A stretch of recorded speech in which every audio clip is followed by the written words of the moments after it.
Okay, so it's 4:25 in the morning. Well, my watch is fast, so it's actually 4:20. Um, I promised to do a true story of Chandlee style since I just switched up my page name and Twitter and all that stuff to basically go along with it. Thank you again, Holly, for giving me the idea to use this. Alright, so here's how the story starts. We are in Malaysia, Kota Kinabalu. I don't know if it's an island or a town or whatnot. It's a small place. It's late. It's close to 11 o'clock midnight. The two guys we're sharing the room with have to go back to the boat. So I'm trying to set up to Skype my wife because it's just about that time where she's awake and we're about to go to sleep. Yay, time change. Anyway, so three guys go down. One guy's just walking them out saying goodbye. He's my Liberty partner. He spots some really hammered guy. Honestly, I'd seen him a couple of times in the lobby, but people had been talking to him, so I thought he had Liberty partners. Apparently, he did not. My Liberty partner brings him back up to the room.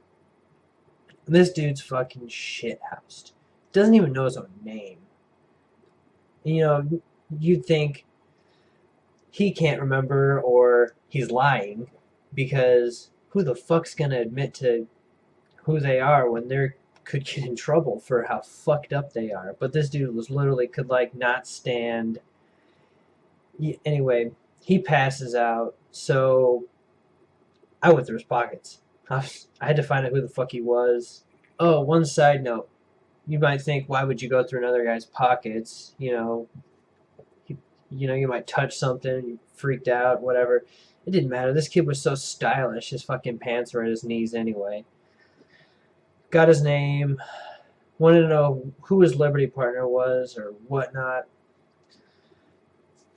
Emailed my ASDO. Tried to figure out who he was, where he belonged.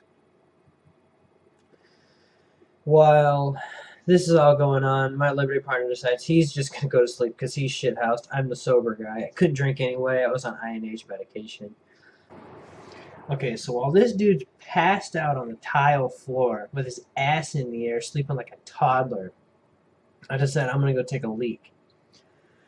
Of course, as soon as I would do that, hear the door open, he's gone. Come back out, don't see him, go into the hallway. Two redneck looking guys in the hallway. I'm like, hey, did you see a short black kid with like mustache, drunk as hell? They're like, no, we didn't see him. Go down the elevator, not in the lobby, nowhere to be found. I'm like, fuck, well, there it goes. But at least he's out of my hair because I got better shit to do. Well, shit that I find more important. About an hour goes by, maybe. It's 1:30, 2 in the morning. I get a phone call. It's the front desk. They remembered what room I was in, so when he came back, they called me. Whatever. That's cool. I'm used to taking care of drunk people. Go get his ass. Go down to the front lobby. And I'm trying to help him find his Liberty mate. So he's trying to look it up. Like, what hotel he's in, because he can't remember. He's like, it's this one or it's that one. And so she's like, well, what are you checked in under? And he's like, it's Jaquarius or something like that. So this poor lady, she barely speaks English to begin with. Like I said, it's Malaysia. He's trying to like tell her, and she doesn't know. I'm like, can you spell it? He's like, Jaquarius. That's not helping. Hand him a piece of paper. He gets like J A Q and gets mad and throws the paper. Alright, about this time, a first class I know who wants to remain nameless because his past curfew comes rolling in. And he's talking to the guy, asking him the same questions I already asked. But this time, he's in a more authoritative position. This kid fucking snaps to attention. Like, everything I tried to get out of him immediately is much easier to find. I don't know if he sobered up all of a sudden or if he just realized shit got real. So we get out of him that he's completely at the wrong hotel. Whatever. So we go walking like 2.5 blocks or something. These are small blocks, by the way. Over to a different hotel. We ask the same questions there. The guy front desk says he'll handle it. All right, cool. Taken care of. We walk back, all said and done. Great. Taken care of. Happy. This is about the time he's like, hey, it's 3 in the morning. Definitely don't tell anyone I was here. Whatever. I go back up to my room, get back on Skype. Happy camper. Yeah, 20 minutes goes by, maybe. I get another phone call. I'm like, no way is this kid back. Yes, he's back. I go down, get him, bring him back up to the room. I'm like, look, okay, you can't find your Liberty partner. That's fine. Whatever. I'm trying to find him for you. Just go to sleep on this extra bed we have. We'll fucking figure it out in the morning, right? Okay, cool.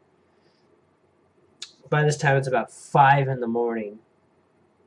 I gotta drop a deuce. So I go on the head, come back out. Once again, our fucking magician of a person's decided that he's woken up, sobered up, doesn't know where he is, bolts. Go back down to the desk. They said this time he got into a cab.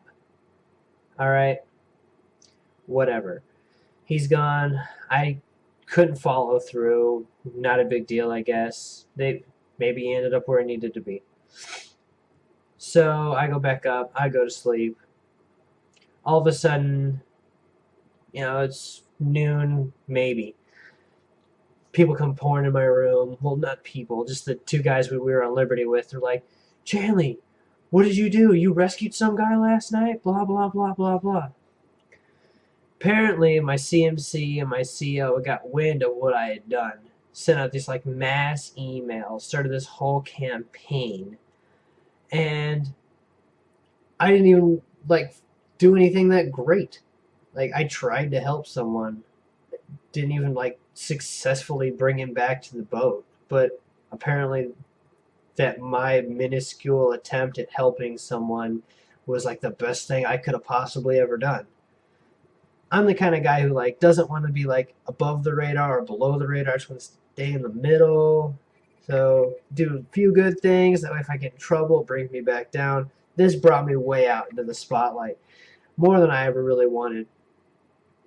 During our first quarters back after this Liberty port, of course, he pulls me up, tries to get me to give a speech, tells everyone that from now on they should do their Liberty Chandlee style. You can imagine the grief and things like that I got from, Chandlee style, especially from all my friends and companions and acquaintances and all the other 200 and some people in my command who at first didn't even know who I was. So anyway, for about the next 7 to 8 months, every time we had a quarters or got to another port, they'd say, don't forget to do things Chandlee style. It became this big inside joke / inspirational thing, depending on what rank class you were. And yeah, so that's Chandlee style. Alright, so in closing, I didn't do any name drops, but the people that were asking for credit finally got it, and the people that didn't want to be named weren't named. If you like my story or you like any of my videos, be sure to subscribe, give me a like or a comment, just let me know what you think of this story. Alright, thank you.